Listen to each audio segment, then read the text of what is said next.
Hey guys, so now we're going to do the prone cobra. So for the prone cobra, we're going to go on our stomach.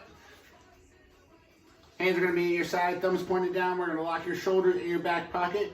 And we're going to lift your chest and squeeze your upper back and squeeze your shoulders together. Hold it here for a couple seconds. And then come down and relax. Then thumbs down, squeeze the upper back, pull the shoulders back and down. Hold that for a couple seconds. And then relax. So now we're going to do the Hindu push-up. So we're going to get in a push-up position.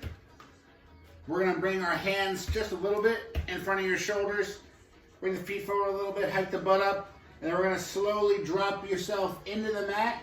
We're going to drop your hips and lift your chest right here. Now you can go knees on the ground for this. It makes it a little hard if you hold yourself up in the air.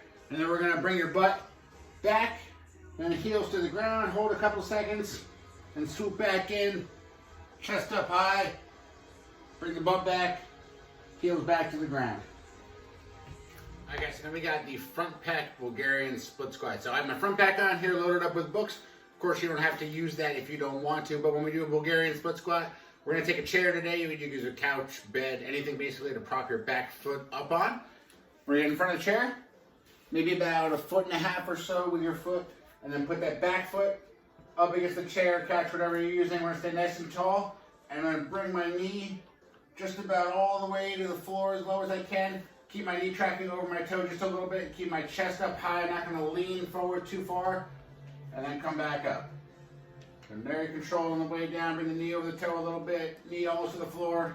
And then back up. Now we got the YTW from the hinge position. So you can keep the front pack on for this. It'll have a little more stretch to the low back, make it a little bit harder. But of course you could also take it off. So we want to be starting in our hinge position, which is going to be butt back. And we're going to start with Y. We're going to go thumbs up, and we're just going to raise them up and come back down. Raise them up and come back down, focusing on squeezing that upper back on each rep as hard as you can. Then we'll switch to our T. Same thing, thumbs up the whole time, squeezing that upper back on each rep. And then we'll go to W. Elbows to your side, thumbs to your ear. Same thing, squeezing that upper back on each and every rep. We got the body weight skull crusher. So this one is pretty easy to make it either a little bit less challenging, a little bit more challenging, depending on where you place yourself. Basically, you're gonna find a counter.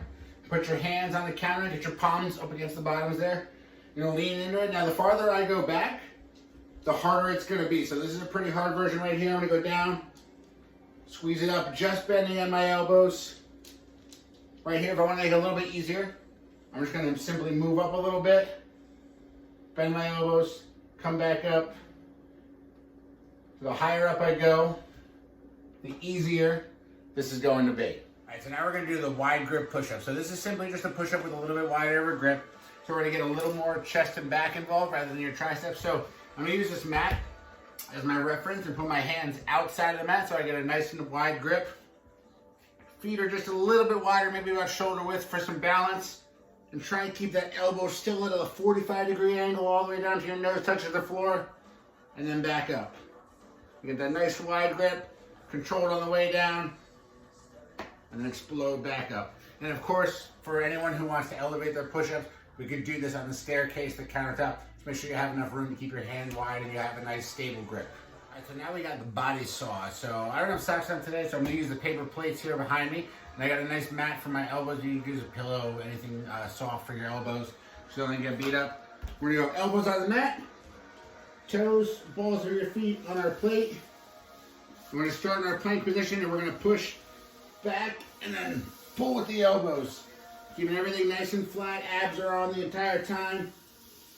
Belly button sucked into your rib cage. And just very controlled, pulling back and forth. Alright, so now we got the shoulder touch plank. So we're going to start in our push-up plank position. So that means hands under the shoulders, feet about shoulder width apart. And we're just going to tap our opposite shoulder with the opposite hand. We're going to keep our hips and our abs very tight. We're not going to rotate too much. We don't want our hips swinging side to side, putting all that pressure on our shoulder. Keep everything very stable and just tap back and forth.